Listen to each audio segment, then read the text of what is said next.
Patrice Gélinet, bonsoir. Bonsoir. Alors vous êtes membre du Conseil supérieur de l'audiovisuel en charge de l'outre-mer. Avant de devenir membre du CSA, vous animiez une émission bien connue, 2000 ans d'histoire. Alors cette année sur France Inter, oui. Sur France Inter, et on l'entend toujours d'ailleurs en ce moment. Cette année 2014 marque le centenaire de la Grande Guerre. Ici, on se souvient du bombardement de Papeete. Vous êtes sensible aux nombreuses commémorations qui ont lieu en outre-mer aussi? Bien sûr, l'outre-mer a vraiment joué un rôle considérable dans les deux guerres mondiales, et notamment la Polynésie. Pensez que jusqu'à aujourd'hui, avec un certain nombre de Polynésiens qui sont engagés dans les opérations extérieures, dont 2 d'ailleurs viennent de perdre la vie, donc ils ont toujours été là, effectivement présents dans l'armée française. Ils jouaient un grand rôle pour la défense de la France en 14-18, en 39-45, puisqu'ils ont rejoint très vite le général de Gaulle, et jusqu'à aujourd'hui dans les opérations où ils sont courageusement engagés. Alors revenons à votre fonction au sein du CSA. Quel bilan faites-vous de votre mission en Polynésie française?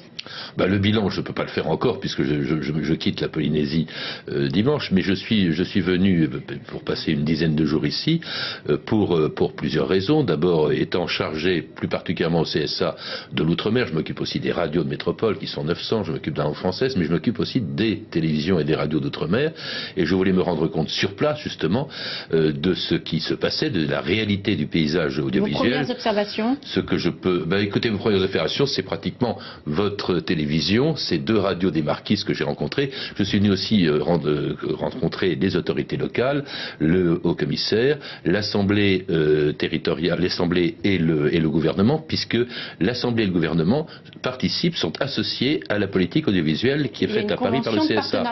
Alors justement, une convention, je suis venu aussi dans ce but, c'est-à-dire d'assister, de préparer la signature d'une convention entre le gouvernement et le CSA qui permettra la réunion d'une commission de travail mixte qui se réunira une fois par an, tantôt à Papeete, tantôt à Paris, pour échanger, pour proposer tout ce qui peut concerner l'audiovisuel en Polynésie, avec la spécificité. Oui, à quoi êtes-vous particulièrement vigilant en Polynésie française?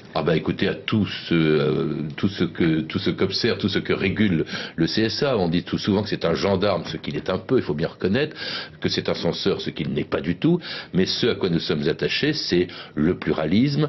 Le pluralisme, c'est l'organisation, vous savez aussi, des consultations politiques, enfin des campagnes électorales. Nous sommes chargés de nommer également, ça c'est une nouvelle attribution que nous avions perdue, de nommer les présidents de l'audiovisuel public, dont le président de Radio France, c'est-à-dire aussi des Outre-mer premières. Nous sommes chargés également d'affecter les fréquences. C'est nous qui attribuons les fréquences aux radios et aux télévisions. Nous avons une quantité de missions justement que nous avons à remplir pour réguler l'audiovisuel. Alors l'utilisation des langues vernaculaires ici en Polynésie, est-ce qu'elles sont assez présentes selon vous dans les médias du pays? Ah oui, ça, écoutez, pour ce que j'ai vu et entendu sur vos chaînes de radio et de télévision, elles sont présentes et nous tenons à ce qu'elles le restent. Je vous ai dit que je m'occupais, c'est une mission peu connue du CSA, que je m'occupais que nous avions en charge la défense et l'illustration de la langue française, mais ça ne veut pas dire qu'il faut exclure de l'audiovisuel les langues régionales, et notamment les langues de Polynésie. Nous y tenons nous attachons une grande place, le ministère de la Culture aussi, par la délégation générale à la langue française et aux langues de France, à ce que ces traditions, ces parlers régionaux puissent subsister. Alors ici en Polynésie, 2 services publics se font concurrence en quelque sorte, un service territorial et un service d'État du côté de la télévision. C'est unique au sein de la République. Qu'est-ce que vous en pensez? Ah non, c'est pas unique, puisque nous avons en métropole, il y a des chaînes régionales qui sont sous la responsabilité de votre groupe.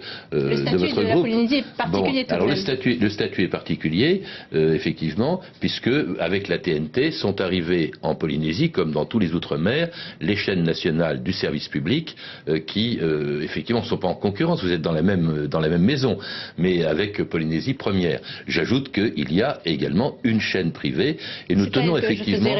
Oui, nous tenons vraiment à ce que, effectivement, il existe un équilibre entre le public et le privé. Il ne faut pas que la Polynésie ou d'autres territoires d'outre-mer puissent ressembler à ce qu'était autrefois l'ORTF avec un monopole de l'État.